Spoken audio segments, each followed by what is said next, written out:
Okay, so I just read something that really just pissed me off, essentially. I don't have any other word for it. So, with the talks about filibuster reform and passing progressive legislation, and we know there are many roadblocks in the way. I mean, I just read an article that talked about the Democrats once again cowering in fear about the scary parliamentarian that says that they can only use budget reconciliation one more time for the year. For the year. And they're taking that word as law and they're going to abide by it. Did you guys know that they can increase the amount of times they can use budget reconciliation?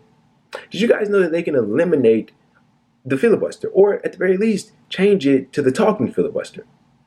They're not going to do any of it. They're not going to do any of it. And you have Joe Manchin and Kirsten Sinema leading the pack when it comes to this shit. So let me read to you, and this is what infuriated me. A couple of quotes, okay, from Joe Manchin. So this was following the failed passage of the so-called investigation commission into the January 6th insurrection. Reporters asked Manchin, okay, well, what you said happened didn't happen, because he was saying that, like, there will be 10 righteous Republicans that will come over and vote for this bill. It didn't fucking happen. Like, we all knew it wouldn't. And so they asked him, what's up? Like, what do you think about that? And I quote, "I don't think I'll ever change," Manchin told reporters on Thursday. "I'm not separating our country, okay?" That was his response to being asked about, okay, like, are you done with this charade of believing that the other side will be bipartisan? No, he's not. I also have something else to tell you. And I quote, "This job's not worth it to me to sell my soul." So him not being for bipartisanship is apparently him selling his soul, I guess. He said this to reporters on Friday. "What are you gonna do? Vote me out? That's not a bad option. I get to go home." Get this guy the fuck out of here. This guy's a joke. His ideology is completely asinine. I don't know why he's there. I have no idea why he's there. He's there to make people's lives worse. Literally. That's not an understatement. And I have a little bit more for you. Longtime allies, and this is from the Daily Beast. Everything that I'm reading is from the Daily Beast right now. His longtime allies acknowledge that he enjoys being at the center of it all. "He was a quarterback," said Nick Casey, a former chair of the Democratic Party who has known Manchin for 40 years. "Yes, he likes the spotlight."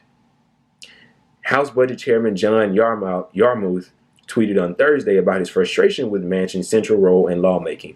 "Joe Manchin deserves a seat at the table, but no one senator should decide what all of America eats. That means being ready to ditch the filibuster or use reconciliation if needed." Perfectly said. So, I mean, this guy's a lost cause. He's a lost cause. And Joe Biden and the Democrats are going to continue to cater to this man. They're going to continue to do it. They're going to continue to cater to him, Sinema, and the other conservative Democrats in the Senate, because they're not the only two. They're just the only two that we're talking about right now. So we're not going to see any filibuster reform. We're not going to see in extensive use of reconciliation. They've already said they don't want to use reconciliation again until August. And then when August rolls around, what are they going to use it for? Are they going to pass a watered down version of the infrastructure bill? Probably, because it's not going to pass with the mildly good stuff that they've put in it. They're going to water it the fuck down to meet the needs of Joe Manchin and Kirsten Sinema and the other conservative Democrats in the Senate. Do you know what this spells out? Doom. Peril. That's what this spells out. Okay? They're setting themselves up to get washed in the midterms. To get washed. They're going to get washed, guys. And when they get washed in the midterms, who are they going to turn to and blame? The left. The left. "Oh, we were too progressive. Oh, Bernie, come on, your supporters. What are they doing?" And then 2 years later, we're going to roll around to the next presidential election, and then it'll probably be Donald Trump or somebody of the like. And the Republicans will be in power once again. I'm not trying to be negative. I'm not trying to paint a bleak future for you, but that's what we're looking at unless they change paths. It doesn't have to be that. We're not on an unstoppable train yet, but we will be if they keep going down this path of doing nothing, absolutely nothing, which is what they're doing right now as I speak. Nothing. Not doing anything. People are going to ask, yo, other than those checks that were pretty good, his approval rating got raised as a result of it, but other than those checks that we used, we spent, don't have the money anymore, I'm back to struggling. What else did you do for me? What else did you do?